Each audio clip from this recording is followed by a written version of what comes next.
नमस्कार दोस्तों, आप सभी का स्वागत है आपके अपने चैनल राज एग्जाम अड्डा में। आज की क्लास हमारी उत्तराखंड की क्लास रहने वाली है। उत्तराखंड के महत्वपूर्ण प्रश्नों को आज की क्लास में हमने शामिल किया है। इससे पहले हमने 13 प्रैक्टिस सेट कर चुके हैं। आज जो हमारा होने वाला है प्रैक्टिस सेट, वो 14वां प्रैक्टिस सेट होने वाला है, जो कि एग्ज़ाम के पॉइंट ऑफ व्यू से काफ़ी महत्वपूर्ण क्लास रहने वाली है। आज का जो सबसे पहला हमारा प्रश्न है, वो प्रश्न है नेपाल शासक कराचल देव ने उत्तराखंड पर, जो कि कत्यूरी काल में, कब आक्रमण किया था भाई। ठीक है, कत्यूरी काल के थे भैया, और इन्होंने आक्रमण कब किया था, तो 1223 में इन्होंने आक्रमण किया था भाई।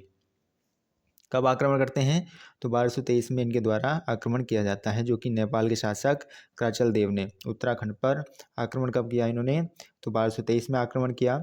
1191 में अशोक चल के द्वारा आक्रमण किया जाता है। ठीक है, अशोक चल आक्रमण कब करता है, तो 1191 में अशोक चल के द्वारा आक्रमण किया जाता है, और 1223 में कराचल देव के द्वारा राज्य पर आक्रमण किया जाता है। जैसे ही अशोक महायान बौद्ध शाखा का था, उसी प्रकार कराचल देव महायान बौद्ध शाखा का था भाई। कराचल देव की जानकारी हमें बालेश्वर मंदिर से मिलती है। यानी जो कराचल देव हैं, उनके आक्रमण की जानकारी हमें कहाँ से मिलती है, तो उनके आक्रमण की जानकारी हमें बालेश्वर मंदिर से मिलती है भाई। तो ये फैक्ट हमें याद रखने हैं भैया। तो नेपाल शासक कौन है भैया, तो कराचल देव हैं, और ने उत्तराखंड पर कब आक्रमण किया था, तो 1223 में आक्रमण किया था भाई। अगले क्वेश्चन की ओर चलते हैं। अगला जो आज का हमारा प्रश्न रहने वाला है, अगर उसकी बात करें, मोहम्मद बिन तुगलक का कराचल अभियान कब किया गया था भाई। ठीक है, मोहम्मद बिन तुगलक का कराचल अभियान कब किया गया था, तो इनका जो कराचल अभियान होता है 1337वें 38 में होता है। कब होता है भाई, तो 1337वें 38 में मोहम्मद बिन तुगलक का कराचल अभियान होता है भैया। मोहम्मद बिन तुगलक कराचल अभियान खुसरो खां के नेतृत्व में हुआ था भाई।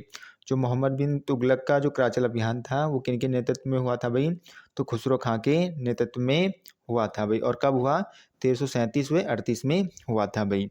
अगले क्वेश्चन की ओर चलते हैं। अगला जो हमारा क्वेश्चन रहने वाला है आज का, अगर उसकी बात करें, टिहरी रियासत के राजा प्रताप शाह, ठीक है, टिहरी रियासत के राजा प्रताप शाह ने कब प्रतापनगर की स्थापना की थी भाई। ठीक है, तो टिहरी रियासत के राजा कौन थे भाई, तो प्रताप शाह थे, और इनके द्वारा प्रताप नगर की स्थापना कब की जाती है, तो 1877 में कब की जाती है भैया। कब भाई, 1877 में की जाती है भाई। प्रतापनगर की बात करें, तो प्रतापनगर भैया किस नदी के तट पर है, तो जलकुरु नदी के तट पर है, और पुराना नाम इसका क्या है, गंधार इसका पुराना नाम है भैया।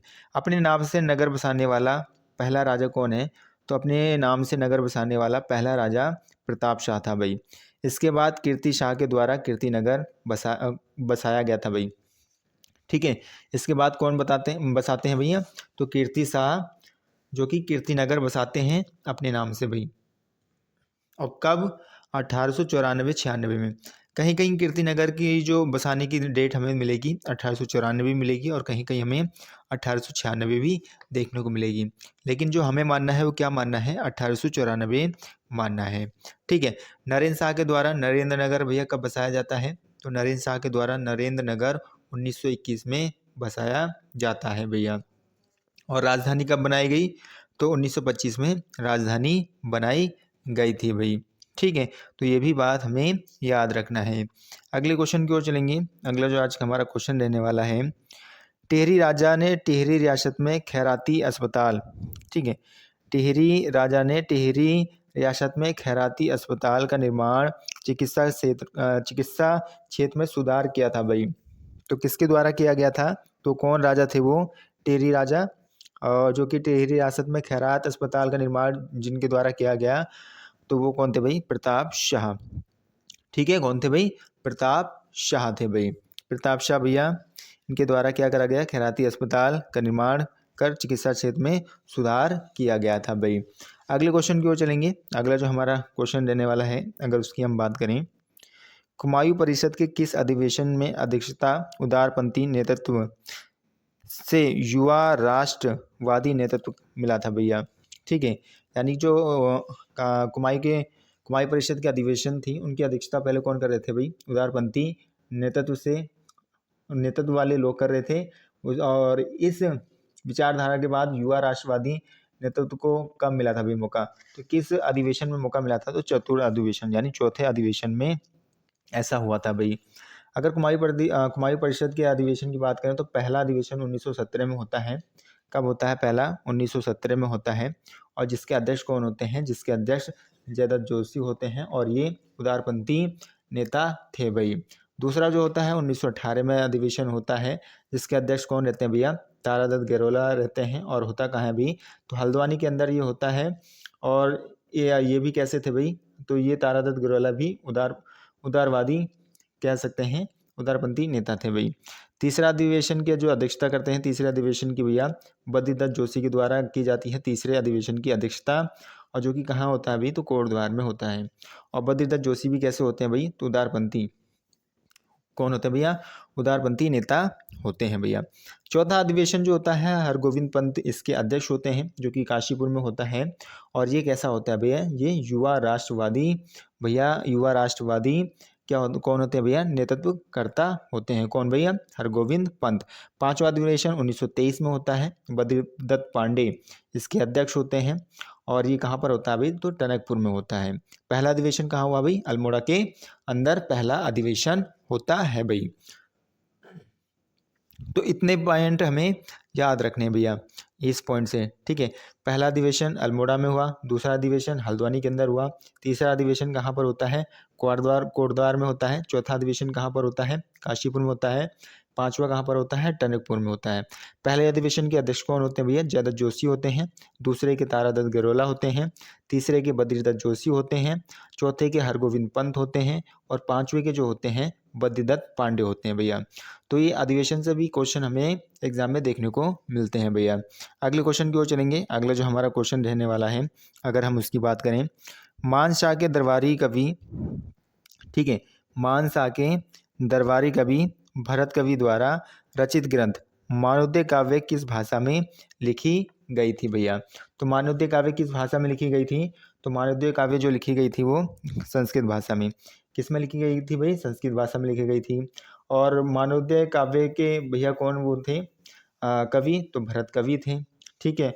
और किसके दरबारी थे भैया? तो मानसा के ये दरबारी कवि थे भाई, ठीक है। कौन? भरत कवि भाई।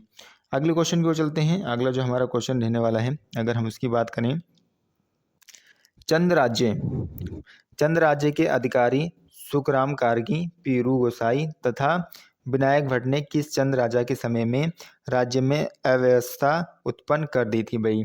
तो कौन थे वो? तो वो विजय चंद थे भाई। कौन थे भाई? विजय चंद थे, जो चंद राज्य के अधिकारी सुखराम कारगी, पीरू गोसाई तथा विनायक भट्ट ने भैया क्या करा था भाई? विजय चंद राजा के समय में राज्य में अव्यवस्था उत्पन्न कर दी थी भाई। अगले क्वेश्चन की ओर चलते हैं। अगला जो हमारा क्वेश्चन रहने वाला है, किस मुगल शासक ने भरत कवि का अपने दरबार में सम्मानित किया तथा उन्हें ज्योतिष राय की उपाधि दी थी भाई? कौन सी उपाधि दी गई भरत कवि को? तो ज्योतिष राय की उपाधि दी गई भैया। और कौन मुगल शासक थे, ये हमसे पूछा गया है। वो मुगल शासक थे भाई जहांगीर। जहांगीर के द्वारा भरत कवि को ज्योतिष राय की उपाधि दी गई थी, ठीक है। कौन सी उपाधि दी गई थी भाई? तो ज्योतिष राय की उपाधि दी गई थी। मानवीय काव्य की रचना भैया किसके द्वारा की जाती है? तो भरत कवि के द्वारा की जाती है भाई। अगले क्वेश्चन की ओर चलते हैं। अगला जो हमारा क्वेश्चन रहने वाला है, 1399 ईस्वी में तैमूर लंग के उत्तराखंड अभियान के समय लाखा मंडल क्षेत्र का पहला राजा कौन था भाई? तो पहला राजा कौन होते हैं भैया? तो रतन सेन होते हैं भैया पहले राजा। कौन होते हैं भैया? रतन सेन होते हैं, जो कि 1399 में तैमूर लंग के आक्रमण अभियान के समय लाखा मंडल क्षेत्र के कौन राजा होते हैं? तो रतन सेन होते हैं भाई। अगले क्वेश्चन की ओर चलेंगे। अगला जो हमारा क्वेश्चन रहने वाला है, गोरखाकालीन वह कर जो प्रत्येक नौजवानों से 1 रुपये कर के रूप में लिया जाता था, वो भैया कर कौन सा था? तो वो कर जो था भैया मांगा कर। कौन सा था भाई? मांगा कर था। और मांगा कर कब लिया जाता था भाई? तो युद्ध के समय लिया जाता था भैया, ठीक है। और तात्कालिक रूप से भी सभी लोगों से ये कर लिया जाता था, ठीक है। कौन सा कर? मांगा कर लिया जाता था भाई।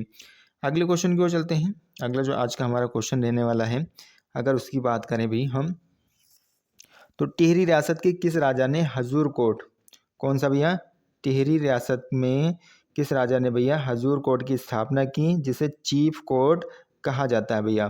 तो किन के द्वारा की गई थी भैया, तो ये कीर्ति शाह ने की थी भैया। किन के द्वारा की गई, तो कीर्ति शाह के द्वारा भैया चीफ कोर्ट की क्या की गई भाई, स्थापना की गई, जिसको हजूर कोर्ट भी कहा जाता था भैया। टिहरी के अंदर पहले हाई कोर्ट की स्थापना किसके द्वारा की जाती है, तो नरेंद्र शाह के द्वारा। किनके द्वारा, नरेंद्र शाह के द्वारा पहले हाई कोर्ट की स्थापना की जाती है भैया। कहाँ पर, टिहरी के अंदर। और कब की जाती है, तो सन 1938 में की जाती है भैया। ठीक है, और पहले मुख्य न्यायाधीश कौन होते हैं इसके भाई, तो बैरिस्टर मुकुंदलाल पहले इसके मुख्य न्यायाधीश होते हैं भाई। ठीक है, अगले क्वेश्चन की ओर चलते हैं। अगला जो आज का हमारा क्वेश्चन रहने वाला है, अगर उसकी बात करें, लाखा मंडल में चौहान वंश के बाद 1280 ईस्वी में बहुबाण राजवंश ने शासन किया था की जानकारी हमें मिलती है। तो इसकी जानकारी हमें कहाँ से मिलती है, ये हमसे पूछा गया है। तो इसकी जानकारी हमें जो मिलती है भैया, कहाँ से मिलती है इसकी जानकारी हमें, तो ये जो जानकारी हमें मिलती है, इसका ऑप्शन नंबर थर्ड हो जाएगा, अल्लाट नाथ सूरी के ग्रंथ निर्णायत मृत से भैया इसकी हमें जानकारी मिलती है। लाखा मंडल में चौहान वंश के बाद 1280 ईस्वी में बहुबाण राजवंश ने शासन किया था भैया। तो इसकी जानकारी हमें अल्लाट नाथ सूर के ग्रंथ निर्णायत मृत से प्राप्त होती है भाई। अगले क्वेश्चन की ओर चलते हैं। अगला जो आज का हमारा क्वेश्चन रहने वाला है, अगर उसकी बात करें हम, तो टिहरी रियासत के किस राजा ने 1802 में, कब भैया, टिहरी रियासत के किस राजा ने 1802 ईस्वी में देवप्रयाग एक संस्कृत पाठशाला का निर्माण किया था भैया। कहाँ पर, तो देवप्रयाग में एक संस्कृत पाठशाला का निर्माण भैया किनके द्वारा किया गया था, तो ये जो निर्माण किया गया था भवानी शाह ने किया था। किनके द्वारा, भवानी शाह ने किया था। कब किया था भाई, तो 1800, कब भाई, 1862 में, सॉरी 1862 में करते हैं। कब करते हैं निर्माण, 1862 में इसका निर्माण करा था भैया देवप्रयाग में एक संस्कृत पाठशाला का। किनके द्वारा, भवानी शाह के द्वारा। टिहरी में संस्कृत विद्यालय भैया भवानी शाह के द्वारा खोला गया था। और अंग्रेजी विद्यालय भैया किनके द्वारा खोला जाता है, तो अंग्रेजी विद्यालय जो खोला जाता है वो प्रताप शाह के द्वारा खोला जाता है भैया। टिहरी के अंदर अगर पूछेंगे संस्कृत विद्यालय किनके द्वारा खोला गया, तो भवानी शाह के द्वारा खोला गया। और पूछा जाएगा कि अंग्रेजी विद्यालय टिहरी में भैया किनके द्वारा खोला जाता है, तो प्रताप शाह के द्वारा खोला जाता है भाई। भवानी शाह गद्दी पर कब बैठते हैं, तो 1859 में भवानी शाह गद्दी पर बैठते हैं। भवानी शाह सुदर्शन शाह के बाद गद्दी पर बैठते हैं भैया। भवानी शाह अंग्रेजों यानी रैमजे की मदद से भैया गद्दी पर बैठा था भैया। भवानी क्वेश्चन यहाँ से सीधा सीधा ये बनता है कि ऐसा कौन सा शासक है जो अंग्रेजों की मदद से गद्दी पर बैठा था भाई, तो वो भवानी शाह था। और अंग्रेज कौन थे भाई, तो रैमजे थे भाई, अगर पूछेगा तो। ठीक है, ये भी बात हमें याद रखनी है भाई। अगले क्वेश्चन की ओर चलेंगे। अगला कौन क्वेश्चन हमारा है, कौन बहुबाण राजवंश से संबंधित राजा नहीं था भाई। तो ऐसा कौन, इनमें से कौन सा है जो बहुबाण राजवंश से संबंधित राजा नहीं है, तो कौन है भैया, वो मानपाल है भैया। कौन है, मानपाल है भैया। अगर राजा की बात करें, इनका क्रम क्या क्या रहना भैया, तो समरूप कर्णदेव है पहले, फिर उद्रण है, फिर चंद्रसेन है, फिर सूर्य सेन है, फिर रतन, फिर कौन है भैया, फिर उसके बाद रतन सेन है भैया। तो ये 5 राजाएं हुए थे भैया बहुबाण राजवंश से संबंधित राजाएं भाई। अगले क्वेश्चन की ओर चलते हैं। अगला जो हमारा क्वेश्चन रहने वाला है, अगर हम उसकी बात करें, किस चंद शासक ने प्रसन्न होकर शासक अकबर ने 84 माल व 9 लाखा माल की जागीर सौंप दी थी भैया। तो किसके द्वारा, किस चंद शासक के द्वारा सौंपी गई थी, तो ये जो सौंपी गई थी भैया रुद्रचंद को। किनको भाई, रुद्रचंद को सौंपी गई थी भैया। 84 माल यानी कि 84 कोस में फैला हुआ जो क्षेत्र है उसे 84 माल कहा जाता था भैया। 9 लाखा माल भैया 9 लाख रुपए की क्या होती थी भैया, आमदनी होती थी, इसी कारण इसको 9 लाखा माल कहा जाता था भैया। और इसी के द्वारा रुद्रपुर नामक नगर बसाया गया था। किनके द्वारा भैया, रुद्रचंद के द्वारा रुद्रपुर नामक नगर बसाया गया था भाई। और ये जो 2 व्यवस्थाएं चलाई जाती हैं, किनके द्वारा चलाई जाती हैं भाई, तो अकबर के द्वारा ये 2 व्यवस्थाएं चलाई जाती हैं भाई। अगले क्वेश्चन की ओर चलते हैं। अगला जो आज का हमारा क्वेश्चन रहने वाला है, अगर हम उसकी बात करेंगे तो उत्तराखंड में शंकराचार्य जी के आगमन के समय किस वंश का शासन था भैया? ठीक है, जब शंकराचार्य जी का उत्तराखंड में आगमन हुआ तो उस समय भैया किस वंश का शासन था? तो उस समय जो शासन था भाई, तो कत्यूरी वंश का था। किनका था भाई? कत्यूरी वंश का शासन था भाई। इस समय कत्यूरी शासक इष्टगण देव शासन कर रहे थे भैया। जब शंकराचार्य जी का उत्तराखंड में आगमन हुआ तो इस समय भैया जो शासक थे वो इष्टगण देव शासन कर रहे थे। और कौन सा वंश था? तो कत्यूरी वंश था भाई। अगले क्वेश्चन की ओर चलते हैं। अगला जो आज का हमारा क्वेश्चन रहने वाला है, अगर उसकी बात करें तो पृथ्वी शाह के पुत्र जिन्होंने पृथ्वी शाह के इच्छा के विरुद्ध सुलेमान सिकों को दिल्ली वापस भेज दिया था, वह हैं भाई। तो वो कौन है भाई? वो मेदिनी शाह हैं भाई। ठीक है, सुलेमान सिको दारा सिको का पुत्र था भाई। किसका भाई? सिको का पुत्र था। जब औरंगजेब और दारा सिको के बीच में उत्तराधिकार का युद्ध होता है, इस समय दारा सिको का पुत्र सुलेमान सिको गढ़वाल में शरण ले लेता है। इस समय गढ़वाल के राजा पृथ्वीपति शाह थे और पृथ्वीपति शाह के द्वारा सुलेमान सिको को अपनी दरबार में शरण देते हैं भैया। लेकिन इनके बेटे मेदिनी शाह के द्वारा सुलेमान सिको को दिल्ली में क्या कर दिया जाता है अभी? तो भेज दिया जाता है, यानी मदद करते हैं कौन भैया? तो इनके मेदिनी शाह के द्वारा मदद की जाती है भाई। ठीक है, तो ये बातें भी याद रखनी है। अगले क्वेश्चन की ओर चलते हैं। अगला जो आज का हमारा क्वेश्चन रहने वाला है, कुमायूं परिषद का 5वां अधिवेशन 1923 में किस स्थान पर हुआ था भैया? ठीक है, कुमायूं परिषद का 5वां अधिवेशन 1923 में किस स्थान पर हुआ था भाई? तो टनकपुर में हुआ था भाई। और जिसके अध्यक्ष कौन होते हैं? तो इसके अध्यक्ष बद्रीदत्त पांडे होते हैं। और बद्रीदत्त पांडे का उपनाम क्या होता है भैया? तो कुमायूं केसरी के नाम से भी बद्रीदत्त पांडे को जाना जाता है भाई। अगले क्वेश्चन को देखते हैं। अगला जो आज का हमारा क्वेश्चन रहने वाला है, किसके कहने पर टिहरी राजा प्रताप शाह ने खेम पाला विशाह जैसी कुप्रथाओं को समाप्त कर दिया था भाई? तो किनके कहने पर? तो महारानी गुलेरिया के कहने पर इन्होंने ये प्रथाएं, जो कुप्रथाएं थी, इनको क्या कर दिया था भाई? समाप्त कर दिया था भाई। इन सारी प्रथाओं को समाप्त किया था भाई, किसने समाप्त किया था भाई? तो प्रताप शाह के शासनकाल में महारानी गुलेरिया की सलाह पर किया गया था भाई। जो आगे चलकर संरक्षा बनती है भैया किसकी, किनकी? तो कीर्ति शाह की। खेड़ प्रथा का संबंध भैया बेगार प्रथा से था भाई। और पाला प्रथा के अंदर भैया सरकार के कर्मचारी या राज्य के शासक या कर्मचारी को खाने में दूध दही आदि सामग्री फ्री में दी जाती थी भाई। और विशाह प्रथा में इसमें क्या होता था भाई? खाने के रूप में अन्न को दिया जाता था भाई। ठीक है, तो ये कैसी प्रथाएं थी? तो ये हमारी कुप्रथाएं थी भाई। तो आशा करूंगा आप सभी को आज की क्लास अच्छी लगी होगी। अगर आपको क्लास अच्छी लगी है तो लाइक शेयर एंड सब्सक्राइब करना ना भूलें। Thank you.